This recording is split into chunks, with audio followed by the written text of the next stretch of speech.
राम राम, सत श्री अकाल। जियो पॉलिटिकल तमाशा के सारे व्यूअर्स का इस नए एपिसोड में स्वागत है। आज हम गिद्धड़वा कॉन्स्टिट्यूएंसी के बारे में बात करेंगे। गिद्धड़वा कॉन्स्टिट्यूएंसी मुक्तसर डिस्ट्रिक्ट के अंदर फॉल करती है और फरीदकोट लोकसभा का पार्ट है।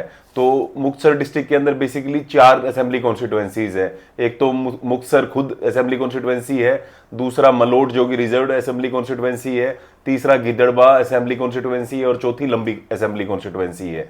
तो लंबी असेंबली कॉन्स्टिट्यूएंसी के बारे में हम आने वाली वीडियोस में बात करेंगे, क्योंकि लंबी कॉन्स्टिट्यूएंसी और गिद्धड़वा कॉन्स्टिट्यूएंसी हमेशा से ही होम टफ माना जाता है बादल फैमिली का। प्रकाश सिंह बादल जी गिद्धड़वा से भी कई बार मल्टीपल टाइम्स विधायक रहे हुए हैं पास्ट में, और लंबी असेंबली कॉन्स्टिट्यूएंसी से भी रहे हुए हैं। 2022 में जो उनका लास्ट इलेक्शन था वो लंबी कॉन्स्टिट्यूएंसी से हार गए थे। तो बट आज हम गिद्धड़वा कॉन्स्टिट्यूएंसी की बात करने वाले हैं अपनी वीडियो में।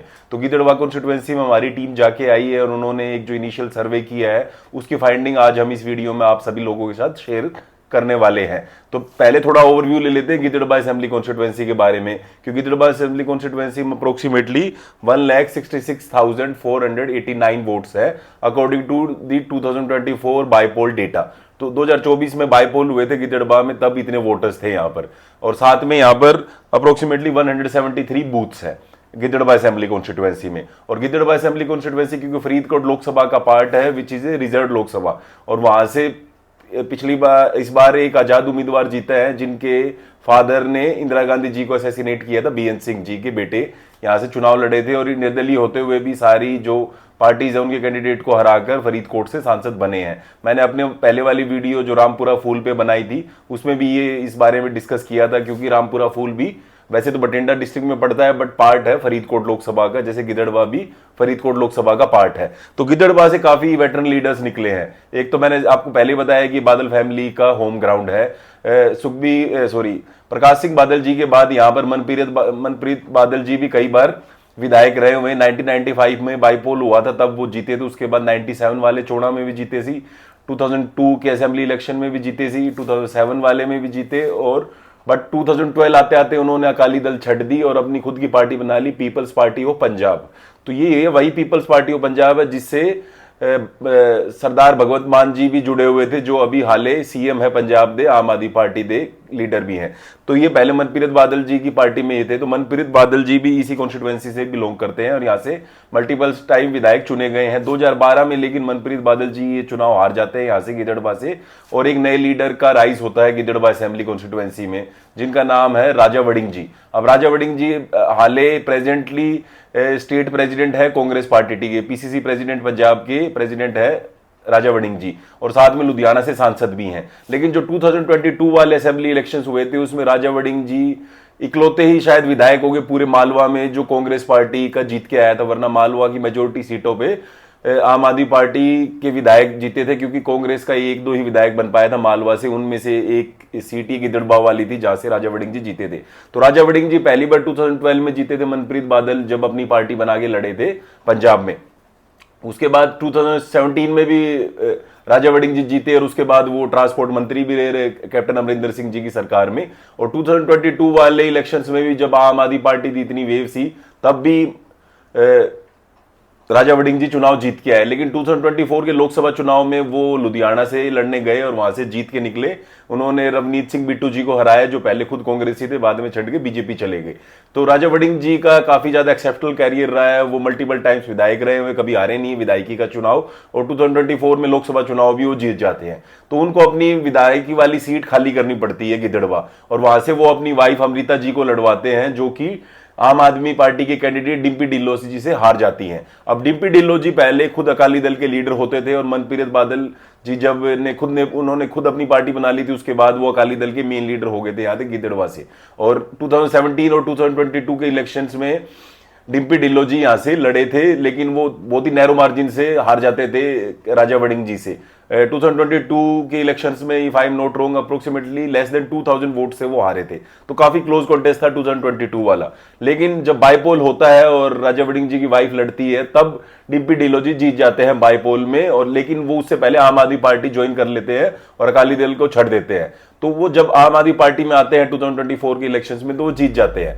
अब सबसे पहले यही बात करेंगे 2024 वाले जो बाईपोल थे उसमें क्या फैक्टर्स थे जिनके कारण डिम्पी ढिल्लों जी ये चुनाव बहुत इजीली जीत जाते हैं हैं और राजा वड़िंग जी की वाइफ चुनाव हार जाती है। तो उसका सबसे पहला रीजन ये है कि अकाली दल ने अपना कोई भी कैंडिडेट नहीं लड़वाया 2024 के बाईपोल्स के अंदर। तो इनका एक फायदा डिम्पी ढिल्लों जी को मिला, क्योंकि डिम्पी ढिल्लों जी पहले खुद अकाली लीडर रहे हुए हैं। तो सारा अकाली वोट शिफ्ट हो गया डिम्पी ढिल्लों जी के फेवर में, जो कि आम आदमी पार्टी की टिकट से लड़ रहे थे। दूसरा, क्योंकि स्टेट की गवर्नमेंट थी तो सारा मशीनरी, सारे मिनिस्टर, सारे एमएलए को आम आदमी पार्टी ने वही लगा रखा था गिद्धड़वा असेंबली कॉन्स्टिट्यूएंसी में ही। पूरा प्रशासन का यूज हुआ, जिस करके भी कांग्रेस पार्टी ये चुनाव हार जाती है गिद्धड़वा बाईपोल और डिम्पी ढिल्लों जी जीत जाते हैं। तीसरा, बसपा के लोग भी डिम्पी ढिल्लों जी को सपोर्ट करते हैं 2024 के इलेक्शंस में। जैसे मैं आपको एग्जांपल दूं, एक विलेज है गुरुसर, तो गुरुसर विलेज में जो बसपा के वोट होते हैं वो भी शिफ्ट हो जाते हैं डिम्पी ढिल्लों जी के फेवर में, क्योंकि डिम्पी ढिल्लों वो भी ये चाहते हैं कि डिम्पी ढिल्लों जी इतनी बार हार चुके हैं तो उनको भी एक मौका मिलना चाहिए। तो जैसे हुसनैर और गुरुसर जैसे मैंने पिंड बताया, तो यहाँ पर इन पिंडों में भी जो वोट होता है क्या कहते हैं बसपा का, वो सारा का सारा शिफ्ट हो जाता है डिम्पी ढिल्लों जी के फेवर में। जो हल्का इंचार्ज हैं बसपा के अभी गिद्धड़बाह से, हरनेक सिंह जी गुरुसर पिंड से ही आते हैं, वार्ड मेंबर भी रहे हुए हैं और अब की बार ब्लॉक समिति वाले चुनाव भी लड़े सी। उन्होंने खुद हमारे को बताया कि वो उनका जो वोट था बसपा का वो शिफ्ट हो गया था डिम्पी ढिल्लों के फेवर में 2024 के बाईपोल में, क्योंकि शायद बसपा का भी कोई कैंडिडेट था नहीं 2024 के बाईपोल में। तो बसपा का वोट शिफ्ट हो जाता है, अकाली दल का वोट शिफ्ट हो जाता है डिम्पी ढिल्लों और आम आदमी पार्टी के फेवर में। उसके अलावा आम आदमी पार्टी की सरकार होती है तो उसका भी डिम्पी ढिल्लों जी को फायदा मिलता है। ये सारे फैक्टर्स मिला के डिम्पी ढिल्लों जी की विक्ट्री में हेल्प करते हैं। उसके अलावा एक और फैक्टर यहाँ पर मनप्रीत बादल जी का, तो मनप्रीत बादल जी 2022 के पोल्स के बाद बीजेपी पार्टी ज्वाइन कर लेते हैं और 2024 के इलेक्शंस में बाईपोल में वो भी लड़ते हैं बीजेपी की टिकट से गिद्धड़बाह से, लेकिन उनके बहुत सारे वोट्स शिफ्ट हो जाते हैं टुवर्ड्स डिम्पी ढिल्लों, क्योंकि उनको ये था कि राजा वड़िंग जी को हराना है, बाद में डिम्पी ढिल्लों जी को देख लेंगे, लेकिन अभी हमारी प्रायोरिटी राजा वड़िंग को हराना है, क्योंकि राजा वड़िंग का होम टर्फ बनता जा रहा है और बादल फैमिली के लिए वो सिरदर्द बनते जा रहे थे।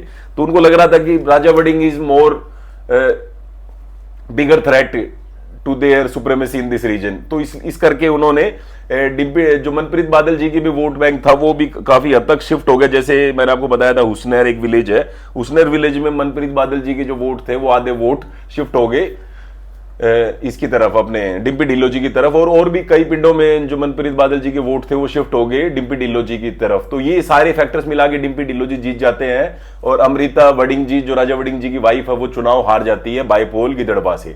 तो लेकिन अब क्या स्थिति है, क्योंकि अब 2024 वाला बाईपोल हुए भी लगभग 2 साल हो गए हैं और आम आदमी पार्टी की आखिरी साल चली हुई है सरकार की ये, और आम आदमी पार्टी की जो विधायक है डिम्पी ढिल्लों जी उनकी कैसी परफॉर्मेंस है और क्या क्या उनके लिए चैलेंजेस होने वाले हैं और साथ में आने वाले चुनाव में कौन सी पार्टी जीत सकती है। तो 2027 में क्या क्या हो सकता है, सबसे पहले हम डिम्पी ढिल्लों जी की बात करते हैं और आम आदमी पार्टी की बात करते हैं, क्योंकि आम आदमी पार्टी की सरकार थी, इतने सारे विधायक जीत के आए थे तो उम्मीदें बहुत सारी थी लोगों को कि आम आदमी पार्टी एक बदलाव लेके आएगी पंजाब में, लेकिन आम आदमी पार्टी को ज्यादा डिलीवर कर नहीं पाई पंजाब में। एक फ्री इलेक्ट्रिसिटी को छोड़ दे और जो दिन में बिजली आती है फार्मर्स के लिए, जिनके उनको लिए ईजी हो जाता है कि रात को उनको पानी लगाने के लिए, मोटर चलाने के लिए नहीं जाना पड़ता, इन फैक्टर्स को छोड़कर आम आदमी पार्टी का हर कॉन्स्टिट्यूएंसी में भारी नाराजगी है। चाहे वो महिलाओं को जो 1000 और 1500 देने का प्रॉमिस किया था वो अभी तक फुलफिल नहीं हुआ है। इस बजट में उन्होंने अपने लास्ट बजट में घोषणा तो कर दी है कि हम लेडीज को देंगे 1 अप्रैल से, लेकिन अभी उन्होंने सिर्फ 9 कॉन्स्टिट्यूएंसीज में ही अपना पायलट प्रोजेक्ट स्टार्ट किया है, जिसमें पटियाला रूरल भी है, जिसमें हरपाल चीमा जी जो फाइनेंस मिनिस्टर शायद उनकी कॉन्स्टिट्यूएंसी भी है, सीएम साहब की कॉन्स्टिट्यूएंसी है, उसके अलावा जो कुलतार सांधवा जी हैं जो स्पीकर हैं जो उनकी कॉन्स्टिट्यूएंसी है। तो मेजर लीडर्स की कॉन्स्टिट्यूएंसी में पहले ये पायलट प्रोजेक्ट स्टार्ट हुआ है। कितने महीने और लगेंगे महिलाओं के पैसे बैंक में खाते में पैसा आने में, ये देखने वाली बात रहेगी, लेकिन अभी 4 साल तो निकल ही गए हैं। कांग्रेस ने और अकाली दल ने कैंपेन चला रखा है कि 48,000 तो अभी 4 साल का बकाया है वो देना चाहिए भगवत मान जी को, महिलाओं को। तो महिलाओं के साथ एक तरह से धोखा ही हुआ है आम आदमी पार्टी की सरकार में, और जो वादा किया गया था महिलाओं को वो फुलफिल नहीं किया आम आदमी पार्टी ने अभी तक। तो इस करके नाराजगी है वुमेन वोटर्स के अंदर पंजाब के अंदर। दूसरा, एसटी समाज बहुत ज्यादा परेशान है आम आदमी पार्टी से, क्योंकि आम आदमी पार्टी के टाइम पे अभी नरेगा बंद हो रखी है पिछले कोई महीनों से, तो इस करके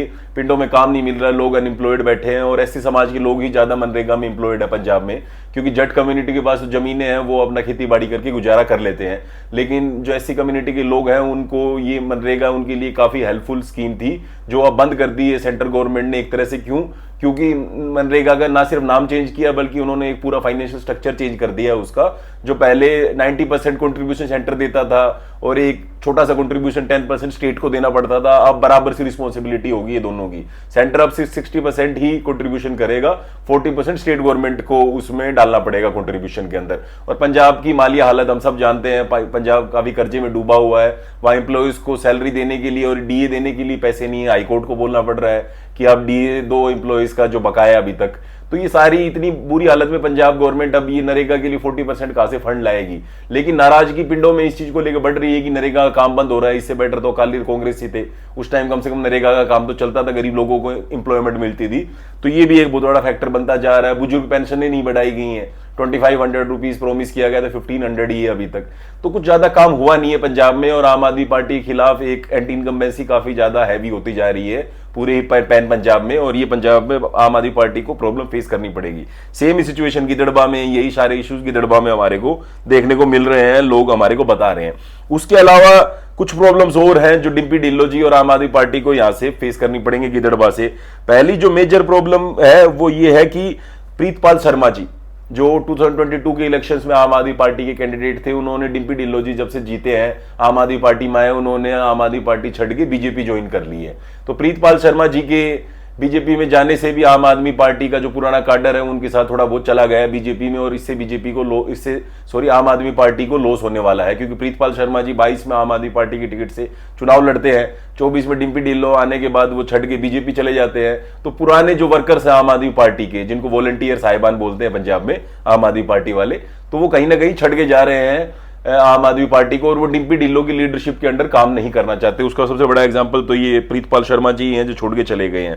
उसके अलावा बहुत सारे ऐसे विलेजेस हैं जहां पर अभी भी आम आदमी पार्टी के जो वर्कर बचे हुए हैं, उनमें और डिम्पी ढिल्लों जी के बंदे जो उनके साथ अकाली छड़ के अभी आम आदमी में आए हैं, उनमें क्लैशेस चली हुई हैं। जैसे मैं आपको एक एग्जांपल दूं, बुट्टर बखुआ एक विलेज है। अब बुट्टर बखुआ विलेज में जो सरपंच साहब है वो डिम्पी ढिल्लों जी के करीबी माने जाते हैं, अभी जो प्रेजेंट सरपंच है हाल के, और वहां पर जो आम आदमी पार्टी का काडर है उस गांव में बुट्टर बखुआ के अंदर, वो लोग सरपंच साहब के साथ कोऑपरेट नहीं कर रहे हैं। हम सरपंच साहब से मिलके भी आए थे, तो यहां पर जो आम आदमी पार्टी का पुराना काडर है और डिम्पी ढिल्लों जी के जो कार्यकर्ता हैं उनके बीच में कहीं ना कहीं क्लैश है, इस करके काम नहीं हो रहे हैं गांव के अंदर, और ये प्रॉब्लम बनने वाला आने वाले चुनाव में, क्योंकि दोनों अगर मिलके नहीं चलेंगे, डिम्पी ढिल्लों वाला काडर और आम आदमी पार्टी वाला काडर, तो फिर उससे दिक्कत होने वाली है गिदड़बा कॉन्स्टिट्यूएंसी में आम आदमी पार्टी के लिए। उसके अलावा जैसे गुरुसर एक विलेज है, गुरुसर बड़ा विलेज है इस गिदड़बा कॉन्स्टिट्यूएंसी के अंदर, यहां पर आम आदमी पार्टी का जो कैंडिडेट था आपकी लोक समिति इलेक्शंस के अंदर, वो डिम्पी ढिल्लों का बंदा था,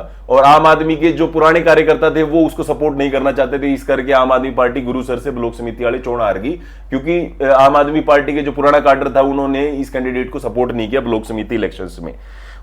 तो ये सारी चीजें हैं जो मतलब एक प्रॉब्लम बनने वाली है डिम्पी ढिल्लों जी के लिए, कि जो कोऑर्डिनेशन नहीं हो पा रहा पुराने आम आदमी पार्टी के वर्कर्स में और डिम्पी ढिल्लों के वर्कर्स में, इस करके आम आदमी पार्टी को और डिम्पी ढिल्लों जी को गिदड़बा में प्रॉब्लम फेस करनी पड़ सकती है। उसके अलावा एक विलेज है हुसनैर। अब जो हुसनैर के सरपंच जी हैं उनके साथ सुखचैन जी नाम उनका, सुखचैन सिंह तरखान मिस्त्री समाज से आते हैं, तो उनको भी बेसिकली परेशान किया गया है और उनको सस्पेंड कर दिया गया है। तो गांव के लोग ऐसा कह रहे हैं कि डिम्पी ढिल्लों जी का बंदा नहीं जीत पाया सरपंच चोड़ा में, तो इस करके डिम्पी ढिल्लों जी अब बदला निकाल रहे हैं और सरपंच साहब को सस्पेंड कर दिया है। तो गांव में हमने जाके आए तो हमारे को विजुअल दिखी, काफी लोग नाराज थे इस मुद्दे को लेकर कि सरपंच साहब को गलत हटाया हुसनैर वाले जो सरपंच जी हैं। और राजा वड़िंग जी ने भी इसके लिए सुना है, मैंने धरना धुरना भी लगाया, इसको प्रोटेस्ट भी किया वहां पर डिस्ट्रिक्ट एडमिनिस्ट्रेशन के सामने, एसडीएम साहब के सामने, कि भाई ये गलत हटाया गया हमारे सरपंच साहब को और इनको वापस रीइंस्टेट करना चाहिए। तो हुसनैर वाले सरपंच जी के साथ भी धक्का हो रहा है, ये भी डिम्पी ढिल्लों जी को नुकसान कर सकता है आने वाले चुनाव में।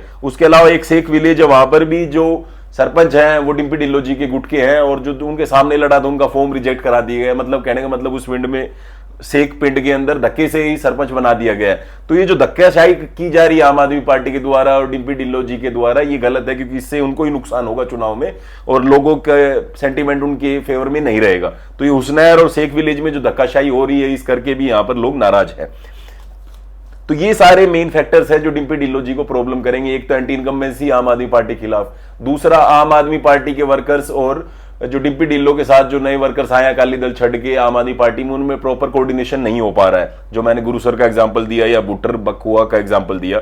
उसके अलावा जो ये क्या नाम धक्काशाही हो रही है, चाहे वो हुसनैर के सरपंच को सस्पेंड करके हो या शेख विलेज में धक्के से अपना सरपंच बनाना हो अपोजिट पार्टी के बंदे का फॉर्म रिजेक्ट करा के, इससे भी डिम्पी ढिल्लो जी को प्रॉब्लम्स फेस करनी पड़ सकती हैं। लेकिन आम आदमी पार्टी के पास स्ट्रॉन्ग विलेजेस भी हैं, कई गांवों में आम आदमी पार्टी की अच्छी सिचुएशन है, जैसे कोटबाई है। कोटबाई बड़ा विलेज, अप्रोक्सीमेटली 10,000 वोट्स हैं। इसके साथ ही लगता हुआ एक छोटा पिंड है जो इसमें गिना जाता है, दशमेश नगर, 1000 वोट्स उसमें भी हैं। तो यहाँ पर जो सरपंच साहब हैं वो मजबूत है, आम आदमी पार्टी के पुराने वर्कर है, तो यहाँ स्थिति अच्छी है। उसके अलावा समाग पिंड है, यहाँ पर अप्रोक्सीमेटली 1600 वोट है समाग में, और समाग में एक ठेकेदार जी हैं जो डिम्पी ढिल्लो जी की खास है, और उनका गांव में अच्छा खासा इन्फ्लुएंस है। गांव का कोई सरपंच बनाना हो या ब्लॉक समिति में वोटा या विधानसभा चुनाव में वोटा डलवानी हो, तो ठेकेदार साहब की काफी चलती है गांव में, और लोग उनको काफी अच्छा आदमी मानते हैं।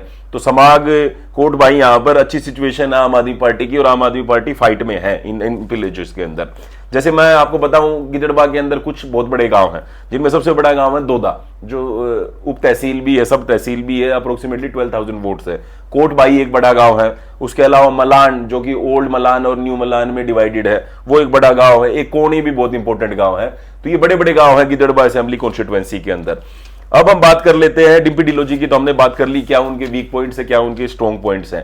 अब बात करते हैं अकाली दल की क्या सिचुएशन है, क्योंकि अकाली दल ने पिछली बार को कैंडिडेट खड़ा नहीं किया। इस बार लोग कह रहे हैं कि सुखबीर बादल जी यहां से लड़ने आएंगे। तो अगर सुखबीर बादल जी लड़ने आते हैं तो सबसे बड़ी प्रॉब्लम डिम्पी ढिल्लो जी को और आम आदमी पार्टी को ही होने वाली है, क्योंकि डिम्पी ढिल्लो जी का काडर जो उनके साथ आम आदमी पार्टी में आया अकाली दल छड़ गए, उसमें ज्यादा काडर वापस सुखबीर बादल जी के साथ चला जाएगा, क्योंकि उनकी लॉयल्टीज अकाली दल के साथ ही हैं। वो तो इस करके आगे डिम्पी ढिल्लो जी के साथ, क्योंकि डिम्पी ढिल्लो जी पहले अकाली में रहे हुए थे, अकाली ने अपना कैंडिडेट फील्ड नहीं किया, तो अकाली दल का कोई कैंडिडेट ही नहीं था, तो उनकी मजबूरी थी आम आदमी पार्टी को वोट देना, डिम्पी ढिल्लो जी को सपोर्ट करना। लेकिन सुखबीर बादल जो कि पार्टी प्रेसिडेंट है, इतने सीनियर लीडर हैं, अगर वो लड़ने आते हैं तो डिम्पी ढिल्लो के साथ जो एसोसिएटेड बहुत सारे सरपंचिस जो हैं या बहुत सारे जो वर्कर उनके साथ लगे हुए वो छड़ के वापस सुखबीर बादल जी के साथ जा सकते हैं। जैसे मैं आपको एक ही पिंड का एग्जांपल दूंगा, लुहारा पिंड है, यहाँ पर एक एक्स सरपंच जी हैं और छोटा सा पिंड है, यहाँ पर 1200 वोट्स हैं। तो उनसे मेरी बात हो रही थी, तो वो ये कह रहे थे हमने डिम्पी ढिल्लो जी को सपोर्ट किया बाई पोल के अंदर, लेकिन अगर सुखबीर बादल जी लड़ने आते हैं तो हम तो अकाली ही हैं, तो अकाली इसके साथ ही जाएंगे। तो जो पुराना अकाली का काडर है जो डिम्पी ढिल्लो जी के साथ लगा बाई पोल में 2024 वाले में, उनको सपोर्ट किया आम आदमी पार्टी जाने के बाद भी, वो वापिस आम आदमी पार्टी छड़ के अकाली दल आ जाएगा अगर सुखबीर बादल जी लड़ते हैं तो। और अगर सुखबीर बादल जी भी नहीं लड़ते हैं और भी कोई कैंडिडेट अकाली दल खड़ा करती है यहां से, तो भी डिम्पी ढिल्लो जी को नुकसान ही होना है कि जो पुराने अकाली कार्यकर्ता है वो वापिस आम आदमी पार्टी छड़ के अकाली दल में चले जाएंगे। तो ये अभी अकाली दल की सिचुएशन है, और सुखबीर बादल जी लड़ते हैं तो कोई बड़ी बात नहीं है, फाइट कांग्रेस वर्सेस अकाली हो जाए और आम आदमी पार्टी तीसरे नंबर पे चले जाए डिम्पी ढिल्लो जी। उसके अलावा यहां पर कांग्रेस की क्या सिचुएशन है। कांग्रेस, क्योंकि कांग्रेस के वेटरन लीडर हैं राजा वड़िंग जी, अभी लोकसभा सांसद भी हैं और शायद इस बार विधानसभा चुनाव ना लड़ें, क्योंकि बहुत सारे सांसदों ने अनाउंस कर दिया। सुखजिंदर रंधावा जी भी कह रहे हैं कि वो नहीं लड़ेंगे, वो डेरा बाबा नानक से अपनी वाइफ को या अपने बेटे जी को लड़वाएंगे। सेम हो सकता है कि राजा वड़िंग जी भी लोकसभा सांसद हैं तो विधानसभा चुनाव ना लड़ें और अपनी वाइफ जी को लड़वाएं या किसी और को लड़वाएं। तो क्या वो अपनी वाइफ को लड़ाएंगे, या फिर एक और कैंडिडेट यहां पर नाम आ रहा है नरेंद्र कोनी। अब कोनी पिंड से हैं नरेंद्र कोनी जी, और ये भी टिकट मांग रहे हैं, और इनका भी ठीक ठाक इन्फ्लुएंस है कुछ पिंडों में, जैसे कोनी विलेज हो गया जहां पर 5500 के अप्रोक्सीमेटली वोट है। खिड़किया वाला एक पिंड है, 2400 के अप्रोक्सीमेटली यहां पर वोट है। तो कुछ आसपास के पिंड हैं कोनी के आसपास, खिड़किया वाला है या और पिंड, जिनके अंदर अच्छी खासी इन्फ्लुएंस है नरेंद्र कोनी जी की, और एक एक्टिव कार्यकर्ता है, वर्कर है कांग्रेस पार्टी के।